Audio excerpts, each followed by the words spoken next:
နော်။ဒါဒီလိုကပူတာပေါ့ဗျာ။နော်။ကျွန်တော်လည်းဝစ်ထားတာပဲ။ကောက်တဲ့ချိန်မျိုးဒါလေးဝစ်ထားပါ။ဟုတ်ကဲ့။နောက်တစ်ခုကကျွန်တော်တို့ကောက်တဲ့ခါမှာအတာအားလုံးကြားတော့မလို့။ကြားပါပါ။နော်။ကိုလူစုံရဝယ်တော့မဟုတ်ဘူး။ဘာပတိဘက်ကမှမဖြစ်ဘူး။နော်။မနေ့ကလည်းကျွန်တော်မနေ့ဝင်ကျုပ်ကြီး2ကြိမ်3ကြိမ်ခေါ်မှာ။နော်။ခုမနေ့ပြန်ကြလို့မနေ့ပိုင်းကို7နာရီကျွန်တော်ဝင်ကျုပ်ရင်သွားပြီးတော့ကောင်စင်းကောဒီညတော့ကျွန်တော်ပြန်သွားတယ်။ညလောက်မှ6နာရီလောက်မှကျွန်တော်ပြန်သွားတယ်။အဲ့တော့အားလုံးကတော့ခုနကဆိုဘယ်အောင်နဲ့မှဒီဘက်ကဖြစ်ဖို့ပါနော်။စားတိုင်းနေပါလို့လည်းဘယ်လိုပါကျွန်တော်ရှုပ်နေကျွန်တော်တိုင်းနေရတော့ခုနရတဲ့စီးရင်ပြီးတာပဲ။ပြီးရင်ကိုဂျိုးရောက်နေတယ်ဒါလေးဆွတ်တာလုပ်မကောက်လည်းပါဘူးနော်။ဒါပေမဲ့ခုနဒီကောင်စင်းရဲ့သူဆောင်ဖို့ကမထမကြမှန်အောင်သူကသဘောလေးအဲ့ဒီတော့ကျွန်တော်သာသနာတော့ကောက်ဒီလိုအခက်ခဲရှင်တော့အမလုပ်ပါနော်သူကခုနကပြောလေအင်းညာမူတဲ့လူပါရပါမယ်ယူတဲ့လူပါရပါမယ်ဟောခုလောလောဆယ်ကတော့ကျွန်တော်ခရိုင်မွေးနဲ့ညှိပြီးတော့လုပ်လိုက်တဲ့အချိန်တွေမှာတဲเจ้าတွေကိုညအိမ်မှာကြိုသိမယ်လို့ကျွန်တော်သိတာအဲ့ဒါလေးကိုရင်ခေါ်လိုက်တာနော်အဲ့ဒါလေးကြိုကောက်လို့ချင်းစီးရတော့မနေ့ကမနေ့မှာပဲကျွန်တော်ရနိုင်နော်အခုရတော့လေးကောက်ပြီးတော့ဝိုင်းဝန်းပြီးတော့ခုဒီမှာတော့လူနယ်ရောခရိုင်ရောခွဲထားတယ်ကိုယ့်ရဲ့ကျွန်တော်ဘာလည်းမသိဘူးခွဲတယ်ပေါ့ကိုယ်ခွဲနဲ့ကိုယ်ကောင်းဆောင်နဲ့စီးရီးရုံးဆိုပြီးပါပြီနော်ဝင်းကျုပ်ကြီးတော့တခြားတိုင်းနေတော့ကျွန်တော်ပူနေတာဒီမှာလူတွေအများကြီးနဲ့ဖြစ်မလားဘာမှဖြစ်ကြမရှိဘူးနင်းကြတော့ကျွန်တော်လိုက်ကြည့်ပြီနော်မနေ့စောကြီးလည်း9နာရီမှာကျွန်တော်အပေါ်မှာညပေါ်ကြီးတက်ပြီးတဲ့ကွာအခုစက်တိုက်တော့လာနေမှာပေါ့အဲ့တော့တဲချောင်းနေမှာရှိတယ်ချိုပြီးတော့ညအိမ်မယ်ဆိုတော့သိတာလေးကိုချိုကောက်ထားတယ်အဲ့တော့ညချမ်းမှာဆက်ပြီးတော့ကောက်တဲ့ခါကျတော့မပေးချင်ဘူးမပြောချင်ဘူးဆိုရင်လည်းမယူလို့ရတယ်နော်အမတန်းတာမဖြစ်ဘူးခေါင်းဆောင်များနည်းနည်းလေးအာယုံလေးစိုက်ပြီးပါနော်ခေါင်းဆောင်တွေပဲစိတ်ချမှာနော်ကိုလူနဲ့ကိုဘာမှဒီပေါ်စီကစီလုံးညီညွတ်ပြီးသားပဲနော်ခုနကဘလို့ဒီဝါရပါလာတယ်ဝက်စကိုဒီပါလာပါမပါရင်လည်းဒီချက်တော့ဝေးတော့ကျွန်တော်ဝက်စကိုကောရေရဆွဲတဲ့အင်းတော့ကိုအဖြစ်ကိုတာဝန်နဲ့တော့သူသိအောင်နော်ကျွန်တော်လည်းကိုဒီကူကလာစောင့်နေမှာနော်ကဲအဲ့လိုဆိုရင်ကျွန်တော်က10နာရီလောက်စားနေတယ်ခုခဏကြီး10နာရီဟုတ်လားခုကမှတမင်းနာမလို့စားမယ်ဝဲစားပါဝဲစားပါဘောင်းဆောင်နေတဲ့စီစဉ်ခိုင်းတာစီစဉ်ပြီးနော်စီစဉ်ရပါကျွန်တော်ကျွေးဖို့စီစဉ်ပါလားဒီလိုကတော့ဒီလိုစီစဉ်တော့ကြည့်တော့ငါတို့ကဒီတော့မှတို့အဲ့တော့ကျွန်တော်ကပြစ်လိုက်ကိုယ်လေးနဲ့ကိုပေါ့ကျွန်တော်တိတ်နေပူရင်လက်ချင်းတော့ရမယ်ဆိုစဉ်းစားလိုက်ပေါ့ခု10နာရီစမယ်ဆိုရင်ပေါ့10နာရီစမယ်ဆိုတော့12နာရီဒီကောက်နိုင်ပါဟုတ်နိုင်ပါ10နာရီလောက်ကောက်တယ်ပြီးတော့3နာရီလောက်ပြန်စရင်စရတော့နော်ဒါမှမဟုတ်လည်း2နာရီလောက်စနိုင်ရင်စရတာဟုတ်လားကိုတဲချောင်းနဲ့ကိုပြီးရင်လည်းပြီးသွားတာနော်ရတော့ပဲကျွန်တော်ကောက်ပါမယ်နော်ဟုတ်ကဲ့အဲ့တော့ဗာများခက်ခဲရှိမလဲကျွန်တော်လည်းစောင့်ပေးပါမယ်နော်တကယ်တော့ညပါအိပ်ပြီးစောင့်နေတာအဲ့တော့မနေ့မှကျတော့ဘုန်းကြီးတို့ကဘုန်းကြီးတို့မှာရှိတဲ့ကောက်ခွက်တွေကိုလိုက်ကြည့်တော့ကောက်ခွက်တွေကျွန်တော်လည်းလိုက်သွားဒါတခုရဲ့နောက်တစ်ခုကသူ့အိမ်ကလည်းမနေ့7နာရီတနိုင်ငံလုံးမှာရှိတဲ့ဝင်းရုပ်တွေရဲ့အိမ်ကိုမနေ့7နာရီကိုတကောင်စေးကောက်ပါနော်အဲ့တော့ကျွန်တော်လိုက်တော့အဲ့တော့တမလာကြီးတို့ကလည်းအဲ့လိုကောက်မယ်တဲ့တူပါတယ်ဒါဆိုကျွန်တော်လှမ်းပြီးကိုလည်းညွှန်ကြားလိုက်လို့ဒီလိုဆိုကျွန်တော်ဒီမှာညအိမ်အားလုံးဘာမှခက်ခဲမပြောအောင်နော်ရှိပါပါအဲ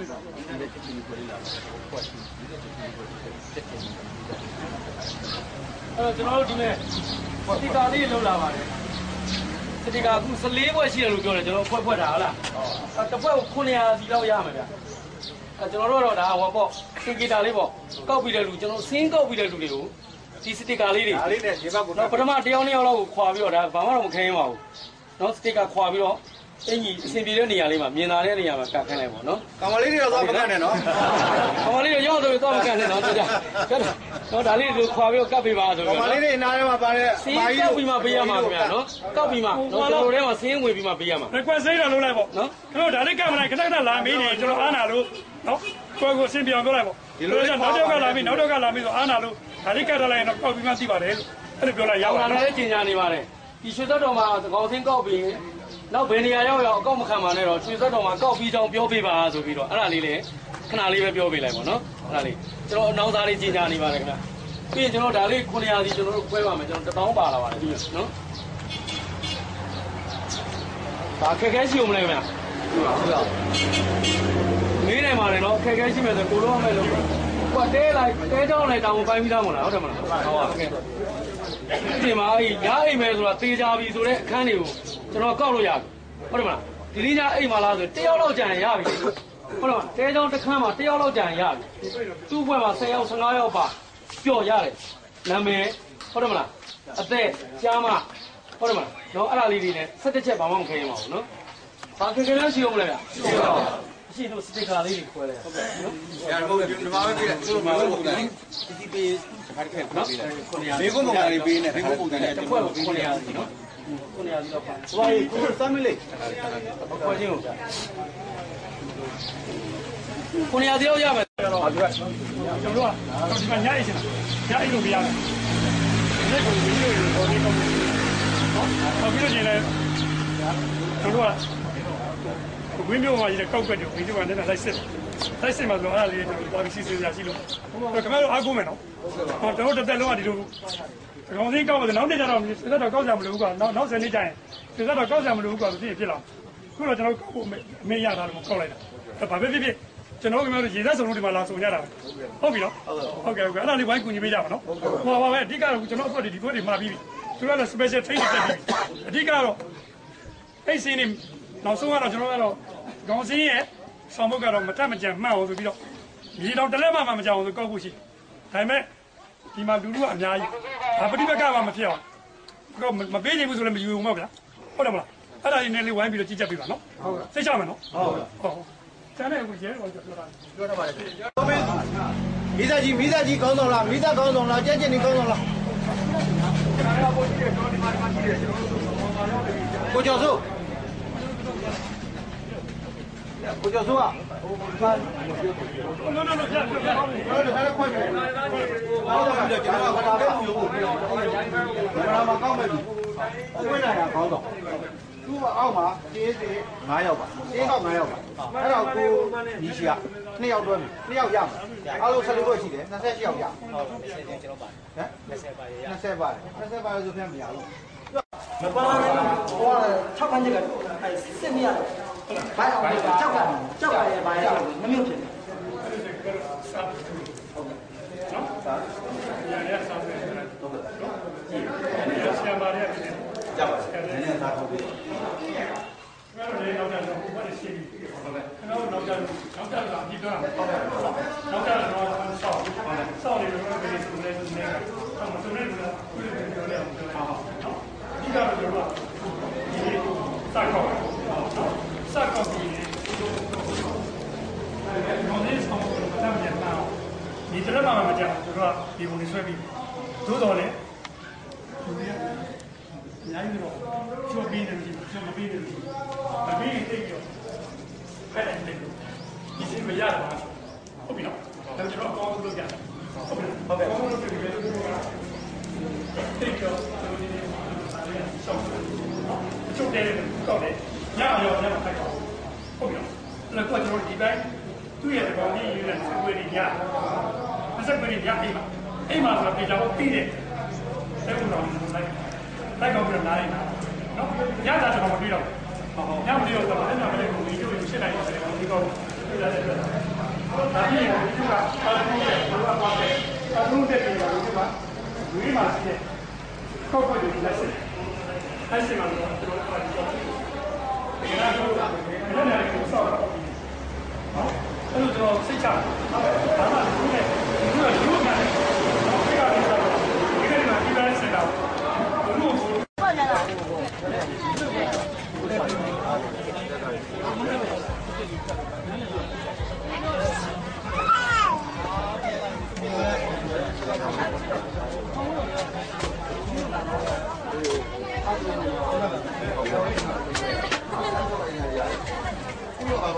က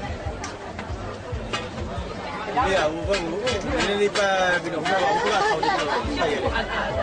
နည်းနည်းပွေးလိုက်ဒီလေးပွေးလိုက်ကြာလည်းနေနေလိုက်တာတော့ကြာနေတော့ပြင်ပြန်နေတယ်။ဦးရအောင်ချောင်း။ဒီကွာနေရောမပြောဘူး။တော့။ရောင်းနေပိုင်းတော့ဘာလို့လဲ။အဲ့ရောအိမ်ကပါ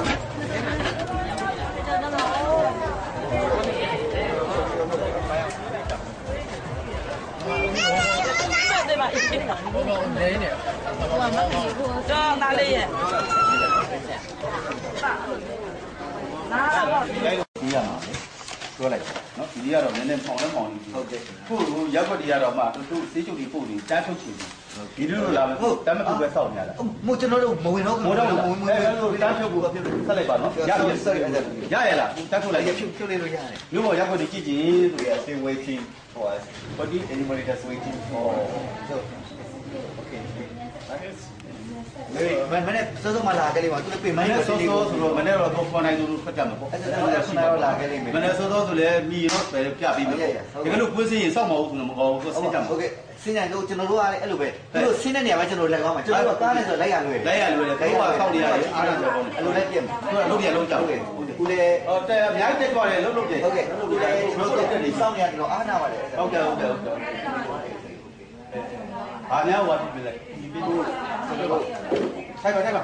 ပြောကျွန်တော်တို့ဒီမင်းဦးမဆိုရင်မင်းဦးနံပါတ်1ရက်ွက်state 1ရက်ွက်လက်ခုပ်တီကွာအိမ်မအဲ့4ကွက်ရဲ့သူနဲ့နီးစပ်ရအဲ့ဒီ4ရက်ွက်မှရှိရဲ့ဒီဘာမှကောက်ကွက်2ကွက်ပါစီပေါ့ဗျာဒီကွက်ဒါမင်းဦး1ရက်ွက်ရက်ွက်1ရက်ွက်ကြီးတော့မဲ့ဟုတ်ကဲ့တော့ဒီလိုဒီမျိုးနဲ့တိုက်တာနဲ့သူကကြီးလို့ကောက်ကွက်ဟိုက14ခုရထားတယ်ဟုတ်ကဲ့ကောက်ကွက်14ခုဒါမင်းအဲ့ကွာတာတော့မင်းဦးတီနောက်တော့ခုပ်ပင်လက်ခုပ်ပင်အဲ့တော့ပြတယ်လက်ခုပ်ပင်သွားတယ်ညာသွားတဲ့နေရာလက်ခုပ်ပင်ဆိုတော့ဒီဘုံနဲ့ထောက်ပြတယ်ဒါဒီရမလာဘူးလက်ခုပ်ပင်သွားဖို့ကစကူကိုသွားမယ်စကူကမှလက်ခုပ်ပင်သွားနောက်တော့ဘယ်ပါပြီစကူကြီးဆိုရင်စက်တမိုင်ရှိဟုတ်ကဲ့ရတယ်စကူကစက်တမိုင်ကကားန်းကိုပိတ်သွားလို့ပေါ့စကူကလည်းလက်ခုပ်ပင်သွားတဲ့နေရာတော့ဒီလမ်းတော့ရသေးတာမရှိဘူးလက်ခုပ်ပင်နောက်တော့ပါပါတယ်ဟုတ်ကဲ့လက်ကြောလက်ပတ်တော့လက်ကြောကဒီလိုဒါကြတော့ဟိုဟာဖြစ်နေတယ်လက်ကြောကြတော့စကူသွားတဲ့ကားလမ်းပေါ်ဒီဒီမန်းရင်လည်းဖြတ်ဝင်ရဟုတ်ကဲ့အဲ့တော့တကယ်သွားကြမယ်ဆိုရင်လက်ကြောကိုရင်သွားပြီးလက်တွက်ပြီးမှအဲ့လက်ကုပ်ပဲသွားတာဖြစ်ဟုတ်ကဲ့လက်ကုပ်ပဲလေးဆက်ပြီးတော့သူကဘာသွားမလဲဆိုတော့အဲ့စကူမျိုးပြတ်တက်ပြီးတော့မှစကူညောင်းမောင်းနေစီသူကဒီပတ်မှာဒီပဲအိုက်မကိုသွားအိုက်မလည်းနဲ့လှမ်းနေအိုက်မကကျွန်တော်သိတာတော့အိုက်မဆယ်ကို73မိုင်လောက်ရှိတယ်သွားတော့ညောင်းပုံလမ်းဖြစ်မယ်အဲ့တော့သူတို့ကအဲ့လိုဘာဖြစ်တဲ့ခါကျသူကလမ်းပြလိုက်ပြအောင်လက်ပြချက်ပြအောင်ဘလို့ဆိုလူများတွေဖြစ်နေလောက်ကြရအများကြီးရှိသေးရမှာဟုတ်ပါကျွန်တော်ဘုရားရောကျွန်တော်ဒီတကယ်လို့ဖြစ်နေလို့အမဟိုပါဗောလေဒီ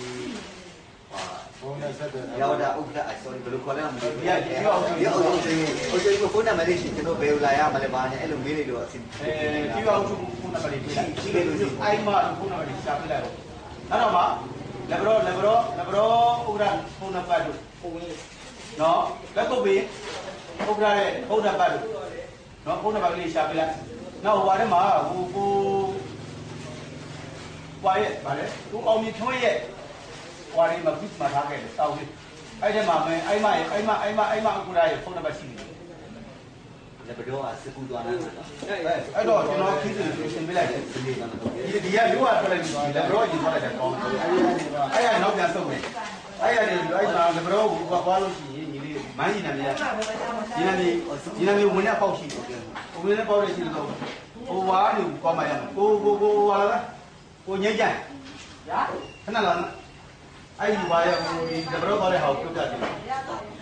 ကျွန်တော်ကားဆရာပါကျွန်တော်ခေါ်လိုက်ပါမယ်ကားဆရာပါခေါ်လိုက်ကားဆရာလည်းဒီလိုမှမဟုတ်ဘူးကားဆရာပါလားโอเคမမလူမရဘူးလမ်းလုံးလေးပြောကြတယ်ကိုတနက်ပြီးပါလားတနက်ပြီးပါရဲ့ဒီနေ့လည်းတော့ရဒီလိုလက်ကွက်တည်းရလားရက်ပတ်နာရက်ပတ်တဲ့တို့ကြည့်ကြတယ်ဒီနေ့ဒီညကြည့်အဲ့ဒါတော့ဟိုတော့ရောက်မယ်တော့နာရွာဒီတော့ဝါဒီကလက်ဘတော်ပါမယ်လက်ဘတော်မှာသူကဟိုကောက်ကလေးရှိတယ်လက်ဘတော်မှာလက်ဘတော်မှာကောက်ကနှစ်ခုကောက်မှာတယ်တေးရတယ်ကောက်ကနှစ်ခုနောက်ဒီလက်ကောက်ကလေးကောက်ကနှစ်ခုကောက်ကလေးအဲ့မှာပါလေကောက်ကနှစ်ဘူးမှာပြောတယ်ဟောတို့ဒီအလူရှိအောင်ဒီကကျွန်တော်ကဟိုဒီဝိလက်တဲ့ဒီတော့တနေ့တော့ရှိတယ်တော့15ရေအနေဆုံးပတ်တယ်တရုံးနဲ့ကျမရဲ့ဒီရာများခုကျွန်တော်လည်းပြောပြီးကြာဒါနဲ့ဟိုမှာကျွန်တော်လည်းတော့မလို့ရှိဘူးဟောရတယ်ဆက်ရှိရပါတော့အောင်နေတယ်ဒီစက်တူကအောင်နေဆိုကျမဒီကောင်မလေးနဲ့ကျမရဲ့ဟုတ်ပြီတော့စက်ပြင်းနဲ့စက်နေဆိုစပယ်စစ်စစ်ခုစက်တဲ့စက်နေတဲ့ကောင်ကြောင်းစစ်တယ်ကျွန်တော်လည်းဘေးမှာထိုင်နေပြီးအစားအပြည့်ရပါတယ်ငါလည်းတော့ပြောင်းဆဲလို့ရပါတယ်ခုကလေးကိုစင်းကောင်းလေးနဲ့ ခုပြီးတော့ပြီးခဲ့တဲ့စမ်းသပ်လိုက်ပါနေတယ်လေဒါကောင်းမှုစင်းစားကြည့်ကြမှုဘာသာလို့တော့ဆရာမတို့ချီးမွမ်းတာဟုတ်ကဲ့အဲ့ဒါတော့ချီးမွမ်းချက်တွေတော့ဆက်ရအောင်ဆက်တယ်ကျွန်တော်တိုင်းရလို့ဟုတ်ကဲ့နော်ကျွန်တော်ဘာမှမပြောဘူးခုနက Facebook ကအင်တာနက်ကတက်လာဟုတ်ကဲ့ဒါကတော့အင်တာနက်လေးတော့ဆန္ဒရတယ်ဟုတ်ကဲ့ဒါလို့ပြောလို့ဟုတ်ကဲ့နော်ဒီမှာတော့သူကဗီဒီယိုဆောင်ပြောလို့လည်းကပြနေမိကိုလည်းစင်တော့အဲ့တော့မင်းထိုးခံမယ်ဦးလည်းစင်တာတန်းပြောတာဟုတ်ကဲ့ဒါဆက်မှာဒါလေးဟိုမြေရောက်တော့မှတခုရှိတယ်ပါဒီပါလဲဆိုတော့ဟိုသူ့တော့ကျမကတော့သူစင်းစစ်တော့မဟုတ်ဒါပေမဲ့သူကကျမကိုပြောတာလေဟိုကလာကတဲ့နေကလာအဲ့ဒါသူကဟိုအစ္စလမ်ဘာအဲ့ဒါကိုပါလေသူ့ဗမာထည့်ပေးတာအဲ့သူရှိမှလုံးစင်တာတော့ပြောလို့ဒါပေမဲ့သူ့ဟုတ်တယ်ဟုတ်ဗမာထည့်ပေးတာကိစ္စကိုထည့်တယ်ပေါ့ဟုတ်ကဲ့သူကကုန်းနံပါတ်ပေါ်ကသူကအလွတ်ရနေတာတဲ့မပေါ်ရဲတဲ့ဟိုတော်တော်ထူးဆန်းနေတဲ့ငါတို့ကဒီကုန်းနံပါတ်ဘယ်လောက်ထည့်လဲဆိုတော့သူသိနေတယ်အဲ့ငါတို့ညာတိကျွန်တော်ငါတို့ညာတိဗမာလို့ထည့်ပေးပါလို့အဲ့ဒါသူခွင့်ရမယ်မပြင်းနဲ့ဗမာလည်းထည့်ပေးလိုက်ကျွန်တော်တို့ဟိုကောင်တကောင်ပဲဒီလားဟိုကောင်တော့ကိုယ်နဲ့လည်းလွေလာတော့ပြောင်းနော်အဲ့တော့သမဏလည်းအတိမမပြဘူးနိုင်ငံတော်လည်းအတိမမပြဘူးဥပဒေကြောင်းရတယ်ဒီလိုဥပဒေကပြဆွဲခံအဲ့ခုနကသူထည့်တော့ထည့်တော့ပါလေနော်ဘာမှထည့်မပြင်းဘူးနော်တို့လည်းကားလို့တခုယူကြတယ်လောက်တာကြတော့ချို့ကြတယ်ဒါမှမတော့တော့ဘူးတဲ့တစ်ချက်မခံဘူးတော့ဟုတ်ကဲ့အဲ့လိုမျိုးရောတဲ့တိုင်းဘာလို့ဘာလို့မရှိဘူးရတယ်ကျွန်တော်သူတို့ရေးကြတာလည်းနဲ့အခက်အခဲပေါ့နော်သူတို့ကတိတယ်ပေါ့ဆောင်းနေတချို့ကြီးလိုက်လေ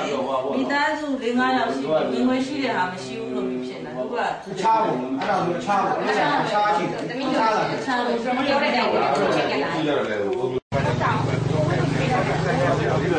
ယူနေမှုကိုပြေးပေါ့ဒါတော့ပြတ်ကုန်ပေးတော့ဘယ်ဆက်စီလဲအားကြတယ်အဲ့ဒါဆိုအားလုံးမောင်းရအဲ့ဒါကျွန်တော်ဟုတ်ကဲ့ဘယ်လိုမေးလေးတယ်ဒီမျိုးမင်းမေးတယ်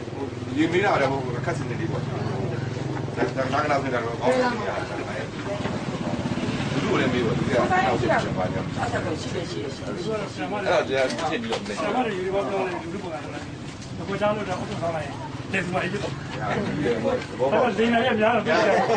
နေ့ဖြေရပါတယ်သူဖြေရဲပြီးဖြေရှင်းတယ်ဆရာမရတော့တယ်ကျွန်တော်ကရပါတယ်ဘာအောင်ကြမှာပုံစံကိုက်ရရတယ်တင်တာဒီတော့တက်ဆက်ချမယ်ဆရာ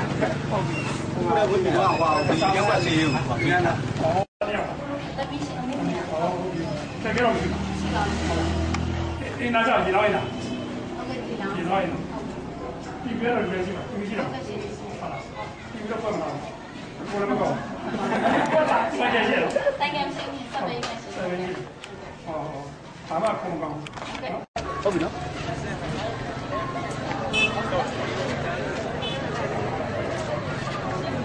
ဒါလာဝါတန်းလေးတော့ဝါလေးနိုင်တယ်နိုင်ကြနောက်တော့ကြပါဦးမလားဆရာတို့ရောဝါတိမလားဆရာတို့ပါတယ်ဆရာသူရချင်းဆွဲရတယ်ရပြီခက်ရတယ်ဒီအနိစ္စအဲ့ဒါဒီရေးချင်တဲ့နေအောင်ပြီးရောရဲ့နောက်မေးတာဖြေတာလေးရဲ့ဟုတ်က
က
Nah,